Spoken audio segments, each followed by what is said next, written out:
8:12 is the time. My name is Glenn Woods. Thanks for joining me. My name is Glenn Woods. Bob Nelson, Wyoming Liberty Group, is sitting right across from me in the studio, and we're going to go through some of the things that happened in the legislative session we were talking. By the way, if you want to talk to Bob about some of these things, phone number to get involved, 632-6500. And we were talking about schools while everybody was listening to news, sports, and weather and all that. And school budget, a big part of that. And I did mention to you that I got our superintendent of public instruction, our Wyoming school marm, to say, well, yeah, Wyoming schools are a bit top-heavy. So I'd like to start with that, because that was big. The Wyoming school budget was one of the biggest issues, especially even building new schools. So would you agree that Wyoming schools are a bit too top-heavy? Have you had a chance to look into that?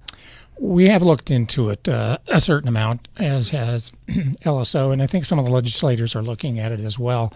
It appears that that could be the case.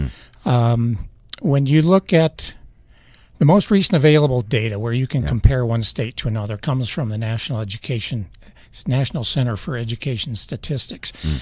It's only as of 2013, but you can compare how many total staff, how many teachers, and by definition, how many administrative staff there are per student or student per adult. And across the period from 2000 to 2013, Wyoming has ranked in the top 5 every year for the lowest number of students per adult in the building. It's pretty remarkable. And that relationship holds pretty much true for teachers versus admins as well.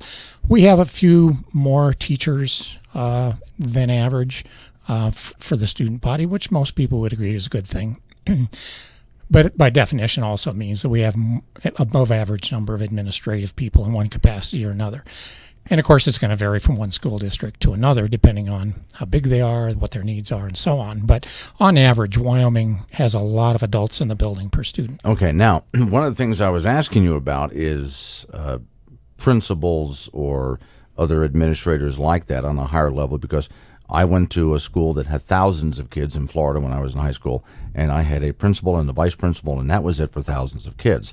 So do we have more than that here in the state of Wyoming? Because I was told we did.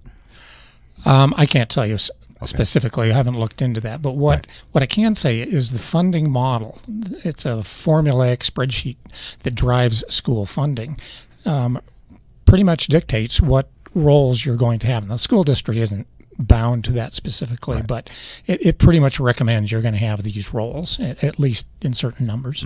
So they have to figure out who can. Now, some of this is going to be by attrition in schools, because so much of what we're going to lose is by attrition. In terms of staff reductions? Staff reduction, yeah. And some of those positions I would think we don't want to lose, but some we could. If you can close the office and nobody notices that the office was closed, you probably were able to close the office in the first place, or get someone to wear more than one hat, more than one job, which we do around here in this radio station. When I get off the air, there's multiple jobs I have to do. Right. It's interesting that across the board during the session, when the topic of staff reductions came up, just about everybody responds, well, we're going to do this through attrition or through natural turnover, which sounds good, but it makes you wonder what the real agenda is here, because is the agenda to preserve jobs, or is the agenda to give the most cost-effective and best education that we can provide to our students? And if it's through attrition, that's a random process and may let a very good teacher go and leave a lesser performing teacher remain in the ranks and teaching. There's quite a lot of research coming out nowadays that talks about how much impact effective teachers have. In fact, they are apparently now considered to be, an effective teacher is the most important thing a kid can encounter in his school years. A guy named Eric Hanushek is one of the leading researchers on this. He's from Stanford, very sharp guy. But he's got a lot of material out that supports that proposition that, effective teachers have impact right off the bat. Disadvantaged kids get the most benefit, and it lasts the longest. Conversely, poor teachers, not very good at teachers, have a very long-lasting effect. The kids that work with them lag in performance for quite a long time, even if they encounter a very good teacher and start to counter that process. So good teachers are crucial, more important probably than any other factor in the classroom. And yet, instead of having superintendents go through and try to eliminate weaker teachers and keep the good ones, we've got a random process through attrition going on. And teacher tenure was discussed as well, which is something I've always been opposed to, because my job here has always been performance-based. Either I'm performing or I'm not, and if I'm not, I got to go. Right. So I'm thinking the same for teachers. Now, it is kind of difficult at times to tell, because testing is so difficult, when is a teacher actually performing or not, and sometimes the tests just stink that much. But still, teacher tenure is something I would be flat out opposed to. But that was discussed this time around. Well, it is an issue, and tenure is in place for a number of reasons, and a lot of people will argue in favor of it. But at the same time, you've got to have mechanisms where you can manage your staff and ensure that they're performing. If they're not performing, they're not effective. You cannot afford to allow them to continue those bad practices, because it's costing those kids, potentially lifetime effects in their education. One more thing on schools, and we got to get on to some other topics here. So even the governor, pardon me, seemed to admit that we really, when it came to the school budget problem here in Wyoming, we kind of put a Band-Aid on it, and we still need to get back and address a lot of the problem here. So we have a short-term solution then? Oh, I think that term Band-Aid is probably an apt description. Yeah. The HB 236, which passed and the governor signed, is a broad-based bill, but it doesn't really begin to lay a glove on this 900-pound gorilla. Yeah, so they're going to have to, I would say probably by sometime midsummer, they might actually start having to address this, before the school year even begins. Yeah, HB 236 has a sort of a super committee in it that is, or a recalibration committee, maybe a more accurate term, where they're going to look at the funding model. They've got four, I believe, things. They're going to look at unobligated funds. They're going to look at rediverting existing funds. They're going to look at raising funds, and I believe they're going to look at cuts and changes in costs. But if they can't get the funding model adjusted to a level that makes sense, they're authorized to undertake an entirely new funding model. Okay. I'm talking with Bob Nelson from Wyoming Liberty Group. You had some statistics that I compared to baseball statistics. Let's do that next. Fellow Americans. It's KGAB's Wyoming Wake Up with Glenn Woods on AM 650 KGAB.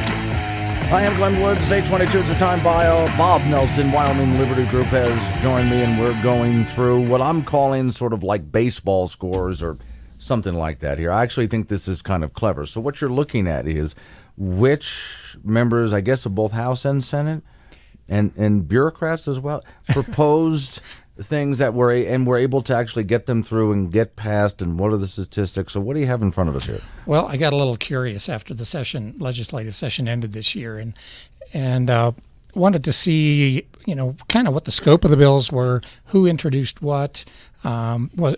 Was it an individual? Was it a committee? Was it a Republican? Was it a Democrat? So I compiled a few statistics on that. All right, let's have it. All right. Who did, first off, who did really what? Okay, this I thought was interesting when you started explaining it to me. So if one guy introduces one bill and it passes, he looks great on the scoreboard. Right. Okay. One bill, one passed, you get 100% score. It makes him look like a genius. How about somebody who introduces 10 bills and passes one? It's a 10% score. Right. But what if you get 10 and you pass? Anyway, what I did was I took the number that passed times the percentage success rate to see what the actual overall punch rate was. Okay. Because, of course, if you introduce 10, pass 10, that's 100%. Right. Introduce one, you pass one, that's 100%. How do you distinguish between those two? And not to interrupt you, but I think a good point you also made was, so some of these bills could be, well, we're just going to continue funding something we always fund. And we're going to have a American flag bill, which is always easy to pass. Which will be very popular when it would pass. That just makes them look good, but it's easy to pass. Right. So these statistics tell you nothing about importance or actual, impact. Who's the all-stars here? Who we got? But for punch weight, Mr. Barlow, Representative Barlow, takes the high score. He introduced 12 bills, got 9 of them passed for 75%, which makes his punch rate 675. Representative Lindholm introduced 8, got 6 passed, which would be 75% also. But he introduced fewer, so his punch rate was 450. Okay. And then thirdly was Representative Baldwin with 4. He passed 4 out of 4, 100%. Well, yeah. Because he had a relatively smaller number. His punch weight was 400. Okay, now, are you going to be writing this up and sending it to all the legislators so they can see how they did? Oh, I don't know. I'll have to discuss that with the... Well, I just think it'd be fun statistics to see what did get. Give me, though, unless you got more of this, which I think is fascinating, your overall impression of how they did in this legislative session. Because when something like this is over, and of course this was one of the more controversial sessions, there was a lot to cut. Right away there's criticism of, well, this was a horrible session. Well, but I hear that every session. So if you could give a score. I don't have... I wouldn't begin to score this legislature versus a previous one. Okay. I will say you had a very large number of freshmen in the House, particularly. Okay. And again, too, as you said, they had tremendously difficult, funding issues and school things to deal with, right. And very strongly different philosophical concepts between the House and the Senate. So there was a lot of give and take, and also a certain amount of tension between the two groups. I think they did extremely well given where they were. We could maybe say that there were 448 bills overall introduced, which is a huge number of bills. And every one of those is important to someone. Yeah. And you could tell by listening to the debates. I mean, they, seemingly small, straightforward bills would generate an hour's worth of debate. But that's the way our process works. Sure. Because there were so many bills, though, they maybe weren't able to spend as much time as you might have hoped on the really, really big ones. Well, since you're with Wyoming Liberty Group, can you give them a liberty index of some kind? Because gun bills went through, things like that. So did they give us more or less liberty this time around? Didn't do a scoring on that. Okay. We got to come up with some kind of liberty score for these guys after that. When all was said and done, they restored our freedom by this percentage, or they screwed us by this percentage. However we want to look at it. One more break. We'll be right back. All right. 8:27 is the time. My name's Glenn Woods. Thanks for joining me. Bob Nelson, Wyoming Liberty Group, sitting right across from me. So our scorecard, you also separated Democrats and Republicans on this. I did. Out of 485 bills in total, by my count, that were introduced, 39 were introduced by Democrats, 302 by individual Republicans, and 144 were labeled as being from a committee. So that's 8% from Democrats, 62% from individual Republicans, and 30% through committees. Democrats had a pass rate of 15%. Individual Republicans had a pass rate of 34%. So most of the bills that passed came through committee of one sort or another. That was 77%. And 366 of the bills came through the House.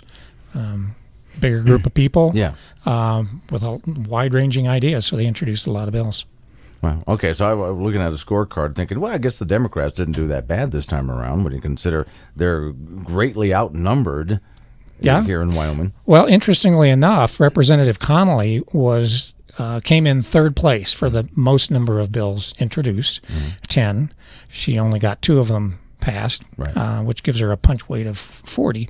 But, she's obviously invested a lot of work and time, and she's a very, very intelligent woman. So, carefully crafted stuff. Representative Zwanitzer came in top with 13 bills introduced, and 2 of those passed. So some of those people are working really hard on creating and introducing legislation. Oh, but again, you have to look at, but were those bills passed, bills that were really controversial and hard to get through, or was it we're just going to continue funding something that we always fund? And Right, so, right. you know, and that's the thing that I think I remember when Tom Lubnow was Speaker of the House some years ago.